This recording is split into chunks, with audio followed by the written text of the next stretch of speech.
Hi guys, Harry Yotis here, professional trader for 20 years. Started my career way back in 2005 and still alive and kicking in 2026. So today I thought I'd make a video about Tesla, specifically selling options on Tesla. I mentioned in previous videos that I was looking to get long Tesla and ServiceNow, but not right away, soon. I'll explain why. So today I thought I'd give a little video on what I'm looking at and how I'm going to buy Tesla going forward. Okay. It's a trade idea. So why selling options? Okay. Selling options, I do that a lot. It's a mainstay of my, one of the trading tools that I have, one of many arrows in my quiver.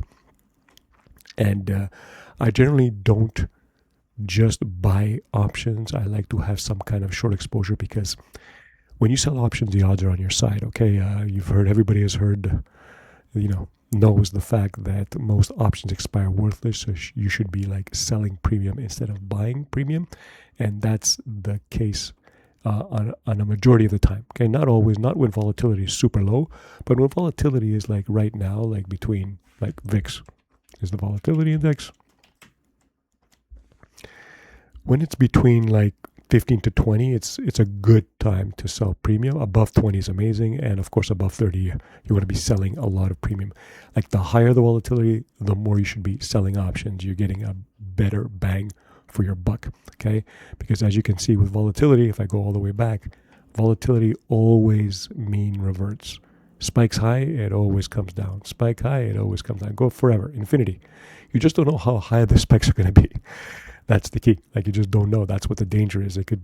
You think here, like when we're, what was this date here? March 20th. Okay, in 2020, you thought 40, even 50, volatility was huge. No, it went all the way up to like 80. Okay, so you just don't know where it goes. But generally speaking, it mean reverts. And most of the time, you want to be short volatility. Okay, so going back to Tesla. Yes, we're trying to sell options on Tesla because I have a long bias toward it. I'm looking to buy it. Okay. So I know like selling options is what most people do. And I also buy options. I'm not saying I don't buy options. I buy them, but I always have some kind of short component to it. Like if I buy a call spread, I have a short call going forward to match my long call. And I either pair it with a short put or a short put spread. I always use some kind of short structure to mitigate the effect of my long.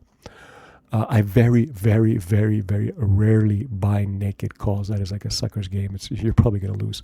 Okay, and I only buy these call spreads that are financed by puts during special occasions. Okay, but the mainstay of my trading these kind of like stocks is even if I'm bullish, I'm selling options. Okay, you want to be good at selling options because that's how you can make most of your money.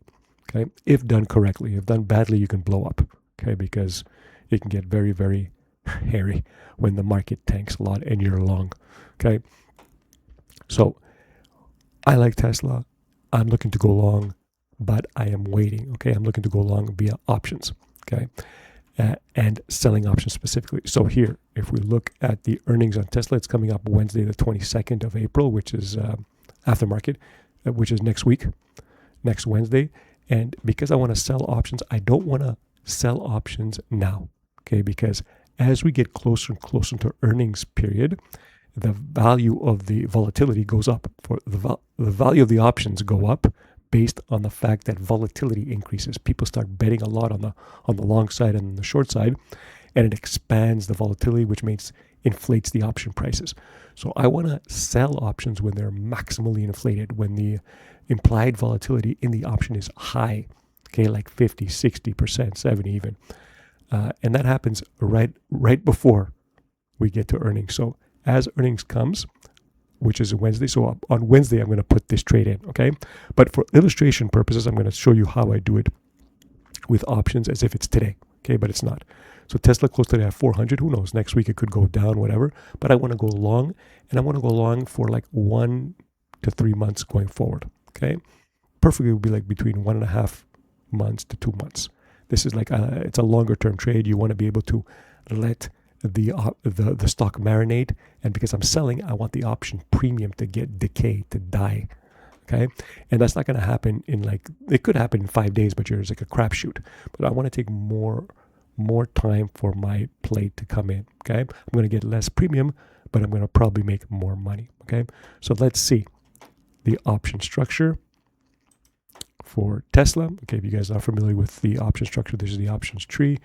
On the top here, we have days to expiry, and now I'm highlighted on May 29th. It's a weekly. Okay, May 15th is the monthly. Okay, you can pick June. June 18th is 60 days away. May is 40 days away. May 15th is only 26 days away. So I'm going to pick, let's say May. You can go to June too. May or June, it'll be the same. Okay, but let's say I'm going to pick May 29th. It's a weekly. Okay, here on the left we have the calls. On the right we have the puts. We're looking at the bid-ask spread of the calls. And here the bid-ask spread of the puts. In the middle we have the strike price. And Tesla closed at, let's say, $400. Okay. So first thing we look at the 400 level here. Okay, 400 because Tesla closed around $400. We can see that the calls are trading for 25.35 to 25.70. So let's say 25.50. And for the same strike, 40, which is at the money, they're trading at 22.95 or 23. So as you can see, they're trading much higher, like $2+ higher on the calls than they are on the puts. Okay, so a lot of people want to buy calls on Tesla. So the risk is to the upside. Doesn't mean it's going to go up. It just means that a lot of people are betting. So if the market's trying to incentivize people to come in and sell because they're trying to make it worthwhile for you to sell. Okay, because you see the skew here is to the upside. Usually, if you look at SPY or whatever, the skew is to the downside. People want to buy a lot of puts on SPY, so the puts are more expensive than the calls. Okay, but that's not the case in Tesla. Okay, for individual stocks, it could differ. Okay, so what do we want to do? How do we sell premium? I have a long bias. I want to go long, so there's many strategies we can do to go long by selling options, and we're going to look at just two of the simplest ones.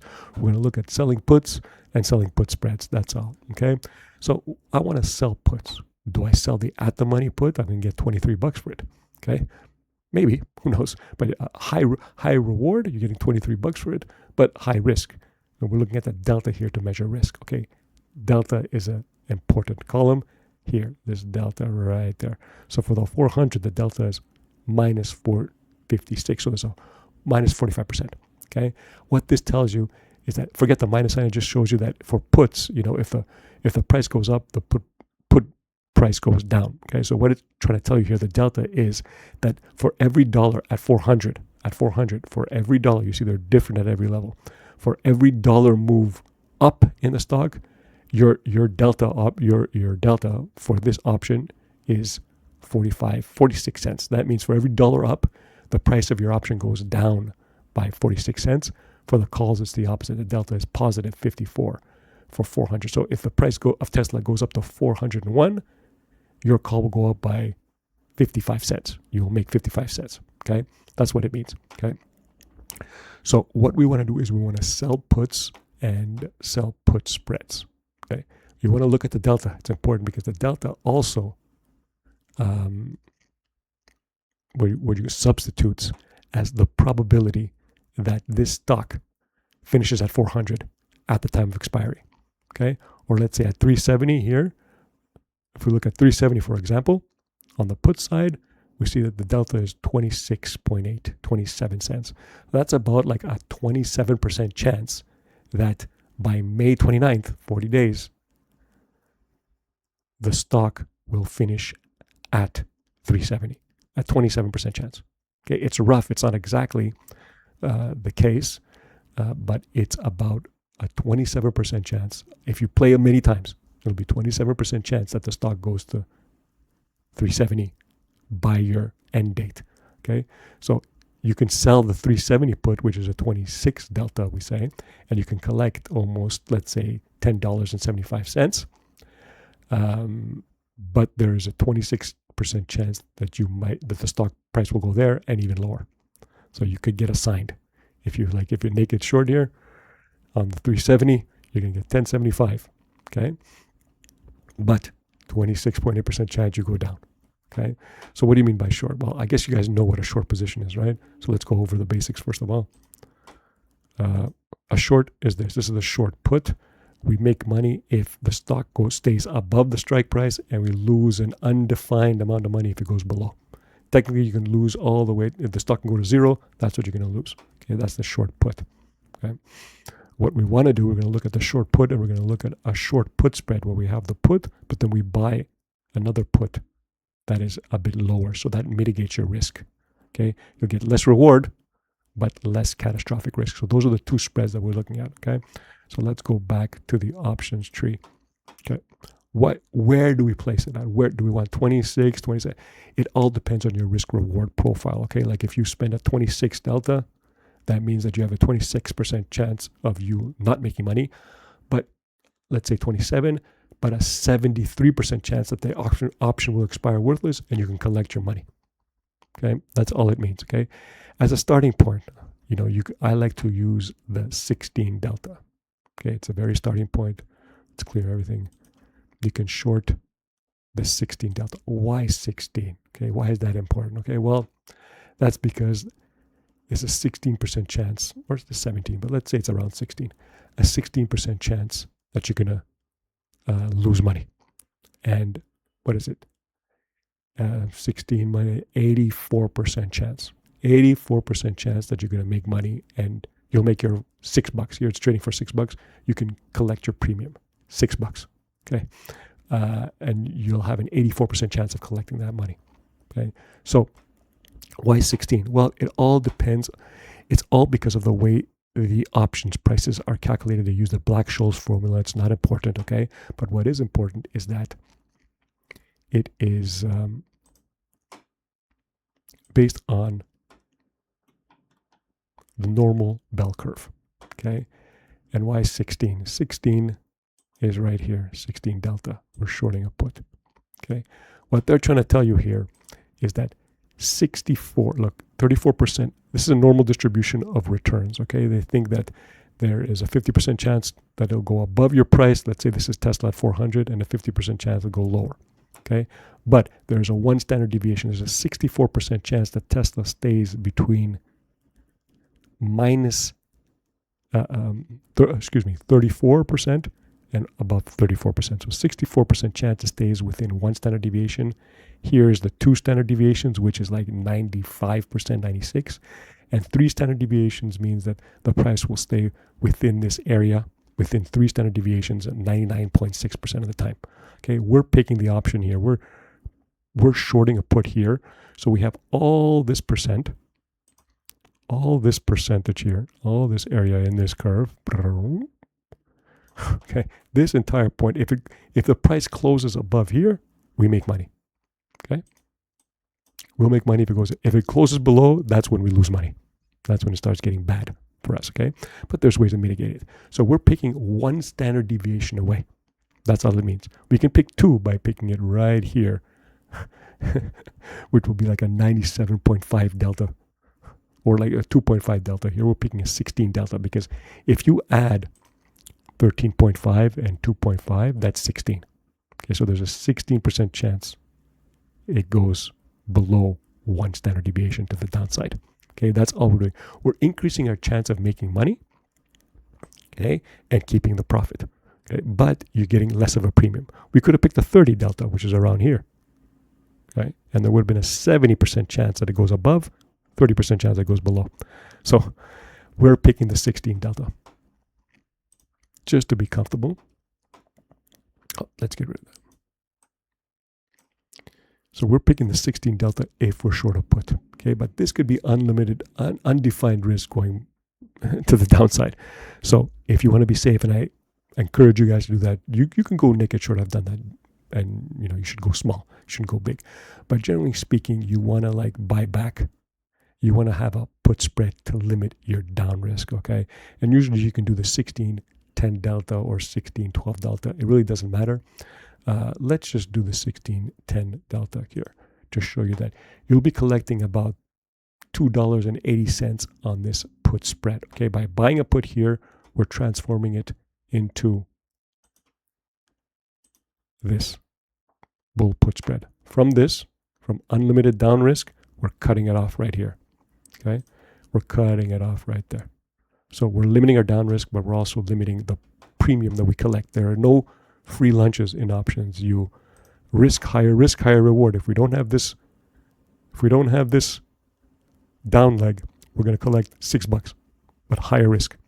If we have this down leg, we're going to collect $2.80, but no down risk. Okay, so start with this is the safer way to do it. And it seems, but if it ever goes here, if it ever goes below 330 by May, like look at the price, 350, 330. Okay, like that's a pretty, look, 330 is down here. That's down here. 300 and 330 is these areas right here. Will it get there by May 29th? Maybe. Remember, we're not entering it now. I'm just assuming if we entered it now, we're going to wait until, Wednesday. Okay? But if we were to enter it now, the risk would be like 330 here, 300. To 310, I think it was. What was the spread? It was 330. 350 to 330. Sorry. So it would be 350 here to 330. This range right here. Looks pretty close. It's not. Okay. The chances of that happening, according to the odds, are 16%. Okay. Now, to most people selling premium, this looks like a bad risk because, if it goes down below 350, we lose $20. We're collecting 6 and we're losing 20. That doesn't seem, it's like the opposite. People teach you about risk reward. You want to have a high, you want to do the opposite, right? Don't you want to make 20 and risk 6? That's like a 3 to 1 risk reward. Yeah, but you have to look at expected value. Expected value is the key. Okay. Now, what is the expected value of this trade? Well, let's get out our trusted calculators here. We know that the chances of the stock getting to this level is 16%. Let's say 16. Okay, forget the 0.8, just to make it easy. Okay, if it closes anywhere above 350, we're collecting our premium. Okay, we're collecting our whole premium here. Let's say it's 280. We're collecting 280. Okay, anything. So let's bring out our trusted calculator here, guys. Okay, make it smaller. We know that we're going to collect 280 in premium, and there's going to be 84% chance of getting that. It's actually higher if we manage it. But right now we have, 235. Can you remember that? 235 chances of this stock closing above, okay, above our strike of 350, okay? And the worst case scenario is if it goes all the way down to 330 by May 29th in 40 days. And the chance of that, the delta is 10. Okay, so there's a 90% chance of us losing the whole spread here, 350 minus 330. So the 20, we're going to lose $20, right? $20, but there's only a 10% chance of getting there. So that's 20 times 0.10 equals 2. But our expectation is we're going to win 2 points. The expected value of it finishing above 350 is 235, and it going to 330 or below is 2. If it goes to 335 or 340, it's less than 2. So if you add this worst case scenario, you take 235, you minus 2, you have a positive expected value of 35 cents in this trade. So if you were to do this trade forever, 100, 200, 300, 400 times, you should get on average 35 cents per 100 lot. This is one lot. Okay, so even though it looks bad risk reward, the expected value of this trade is positive. So you want to do a positive expected value trade, right? You don't want to do negative expected value. You want to do the opposite. You don't want to buy this put spread. You want to sell this put spread. Okay, so that's what it's telling us. And the reason we are waiting for the price of Tesla, okay, to get to Wednesday. We're waiting for, maybe it goes lower and whatever, who cares? The point is that once we get to Wednesday, a lot of people are going to start buying more calls, more puts, and take advantage of this earnings season, okay? But we don't care that. We want to enter right when it's maximally positive, right when the maximum volatility is there, because then this price here will be higher. We won't get it for 280 midpoint. Maybe it'll be 330. Okay, even better for us. Even better. So we're collecting even more premium at the high. You want to take what the market gives you when the premium is elevated. That's when you want to sell. We did that before. We sold. Remember when the SPY was all the way down here and everybody was at extreme fear? The premiums were astronomical. That's why we sold a lot of put spreads on SPY and made money, and sold a lot of other stuff, just naked. It's very counterintuitive, but it's even more profitable to do naked shorting here of puts. You get more risk reward. It's counter than doing put spreads. So this positive expectation trade, we're going to trade at 84% chance it closes above 350 and we collect our 280. Okay, we're going to manage it before then, but I'm just giving you the theory behind it. So for guys that you want to mitigate your risk, you do a put spread. Okay, and it's ideal for smaller accounts. Okay, so you're not exposed to defined risk. You can even do it less. You can go from here. You can put it up here. You can put it to 380. You get lower. You can get it even, pull this higher here. Just a $10 spread, but you're only collecting $1.75, $1.60, and your max loss is $10. It's still a positive expected value trade. Depends how you want to do it. I like this 16 and 10. Okay, this is the best risk reward for me. So back to the beginning, back to Tesla. I like Tesla as a long, I like Tesla as a long trade. Not right now. I'm waiting till it happens.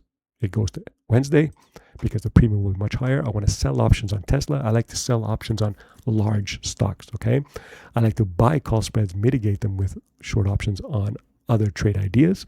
But generally speaking, you want to be selling options. It is a, mathematically speaking, over time, over many repetitions, if you will, it is a net positive game, as we saw with a net expected value. All right. So I know this video is getting a bit long. We got into the weeds here. We just touched options. I could talk forever about options. And there are many other options selling options strategies that we can do here. You can sell a strangle. You can sell a straddle. You can do many things. Okay. You can sell an iron condor. It can get very, very complicated. But I'm just giving you the simplicity. And you don't even have to get complicated. Selling a put spread on something that you love and you're bullish on is a great strategy. Repeat it, and you can make a lot of money. All right, guys, later.